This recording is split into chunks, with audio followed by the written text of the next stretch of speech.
കുമാരൻ ആനിക്കാട് നമ്മളോടൊപ്പം ചേരുന്നുണ്ട്. അദ്ദേഹം അർജുന്റെ നാട്ടുകാരനാണ്. ശ്രീ കുമാരൻ ആനിക്കാട്, അർജുന്റെ നാട്ടുകാർ ഇന്നും തെരുവിലിറങ്ങി പ്രതിഷേധിച്ചിരുന്നു. മണ്ണിനിടയിൽ കിടക്കുന്ന ഒരു ജീവനാണെന്നും അർജുനെ രക്ഷിക്കണം എന്നും ആവശ്യപ്പെട്ടിട്ടുള്ളതായിരുന്നു ആ പ്രതിഷേധം. ഈ ദൗത്യ ശ്രമങ്ങളുടെ തുടക്കത്തിൽ വലിയ ഒരു വീഴ്ച ഉണ്ടായി എന്ന് ഒരു ആക്ഷേപം തുടക്കത്തിലുണ്ടായിരുന്നു. പക്ഷേ ഇപ്പോൾ സൈന്യം എത്തിയിട്ടുണ്ട്, നാവികസേന ഉണ്ട്, NDRF ഉണ്ട്, അതുപോലെ തന്നെ പോലീസ് ഉണ്ട്, ഫയർഫോഴ്സ് ഉണ്ട്. ഇങ്ങനെ സാധ്യമായ എല്ലാ തരത്തിലുമുള്ള അന്വേഷണം നടന്നുകൊണ്ടിരിക്കുകയാണല്ലോ. ഇപ്പോൾ ഈ നടക്കുന്ന അന്വേഷണത്തെക്കുറിച്ച് എന്താണ് ശ്രീ കുമാരൻ ആനിക്കാട്ട് താങ്കൾക്ക് തോന്നുന്നത്? അർജുൻ്റെ മടങ്ങിവരവിന് വേണ്ടി പ്രതീക്ഷയോടുകൂടി കാത്തിരിക്കുകയാണല്ലോ നമ്മളെല്ലാം. ഞങ്ങൾ ഇതുവരെ പ്രതീക്ഷയോടെ കാത്തിരിക്കുകയായിരുന്നു. ഇന്ന് വളരെ പോസിറ്റീവായിട്ട് സന്തോഷകരമായ വാർത്തകൾ കേട്ടപ്പോൾ വളരെ സന്തോഷം നാട്ടുകാർക്കുണ്ടായത്. സൈന്യം അവിടെ എത്തി. എന്തായാലും ഈ പ്രവർത്തനം വളരെ നല്ല നിലയിൽ, ഈ ഭാരത് ബെൻസിൻ്റെ എൻജിനീയേഴ്സ് പറഞ്ഞ പോലെ അതിനൊന്നും ഒരുവിധം മണ്ണൊന്നും വീണാലോ പരിക്കുകളൊന്നും പറ്റാതെ ഈ ലോറി രക്ഷപ്പെടുന്നു എന്നുള്ള വളരെയധികം ഇതോട് കൂടിയിട്ടാണ് ഞങ്ങൾ കാത്തിരിക്കുന്നത്. അർജുൻ ഇനിയും തിരിച്ചു വരുന്നു. ഇപ്പോഴാണ് മണ്ണ് ആ GPS സംവിധാനം സെർച്ച് ചെയ്ത സ്ഥലത്ത് ലോറി കാണുന്നില്ല എന്നുള്ള ഒരു വിഷമകരമായ വാർത്തയാണ് കേട്ടത്. എന്നാലും ഞങ്ങൾക്ക് പ്രതീക്ഷയുണ്ട്, ഈ മിലിറ്ററി എന്തെങ്കിലും ചെയ്ത് ആ അർജുനെ ഞങ്ങളുടെ നാട്ടിൽ തിരിച്ചെത്തിക്കും എന്നുള്ളത്. ഈ എനിക്ക് കുടുംബത്തെ കണ്ടിരുന്നോ താങ്കൾ? ഞാൻ കുട്ടിക്കാലത്ത് മുതൽ അവൻ്റെ അച്ഛനുമായിട്ട് പരിചയമുള്ളതാണ്. പ്രേമൻ എന്നാണ് പേര്. കോഴിക്കോട് ലീല തിയേറ്ററിലായിരുന്നു അയാൾക്ക് ജോലി. ഇപ്പോൾ തിയേറ്ററൊക്കെ അടച്ചപ്പോൾ വളരെ ബുദ്ധിമുട്ടായിരുന്നു. ഈയിടെ ഒരു ആക്സിഡൻ്റൊക്കെ പറ്റി, അതിൽ നിന്നൊക്കെ അവരതിജീവിച്ച് വന്നതാണ്. ഇപ്പോൾ ഈ പാല് ഓരോ വീടുകൾ കൊണ്ടുവച്ച് പുലർത്തണി. ഈ ഏക ആശ്രയം ഇവനായിരുന്നു. ഇവനൊക്കെ ഈ അർജുൻ ഇതേ നിലയിൽ പോവുകയാണെങ്കിൽ അവർ രക്ഷപ്പെടും, നല്ല നിലയിൽ എത്തുമായിരുന്നു. അടുത്ത കാലത്തൊക്കെ വിവാഹിതനായതാണ്.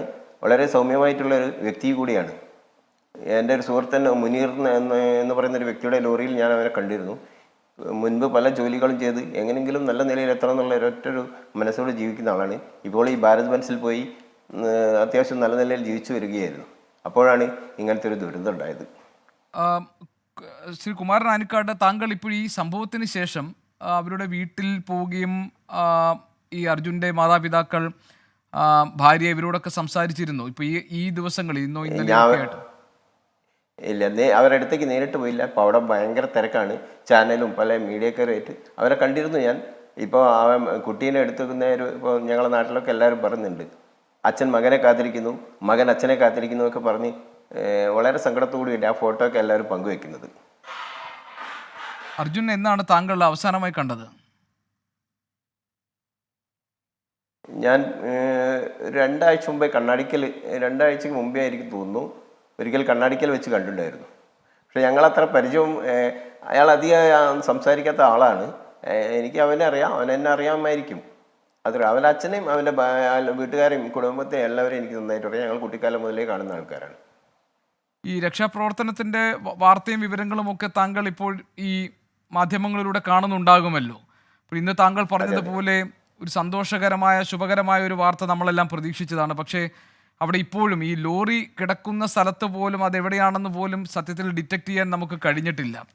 അപ്പോൾ എന്ത് തോന്നി ഇന്ന് ഇതെല്ലാം കാണുമ്പോൾ? ഞാൻ ഈ 24 വാർത്ത തന്നെ കുറച്ച് മുമ്പ് കണ്ടിരുന്നു. അപ്പോൾ അവിടെ വളരെ മോശമായ ഒരു ദുഃഖകരമായ സംഭവം ആണ് ഞാൻ മനസ്സിലാക്കാൻ പറ്റിയത്. വളരെ ഖേദകരമായിട്ടാണ് തോന്നുന്നത്. എന്താ വെച്ചാൽ അവൻ തിരിച്ചെത്തി. ഇനിയിപ്പോൾ അവരുടെ കുടുംബത്തിൻ്റെ വളരെ മോശമായ അവസ്ഥയിലേക്കായിരിക്കും അവർ പോയിക്കൊണ്ടിരിക്കുക. ഇത് ഏക അത്താണിയായിട്ട് ഇനിയിപ്പോൾ മറ്റേ ആൾക്കൊക്കെ വയസ്സായി വരികയാണ്. ഈ പയ്യനായിരിക്കും ഇനി അവരൊക്കെ നോക്കേണ്ട ആൾ.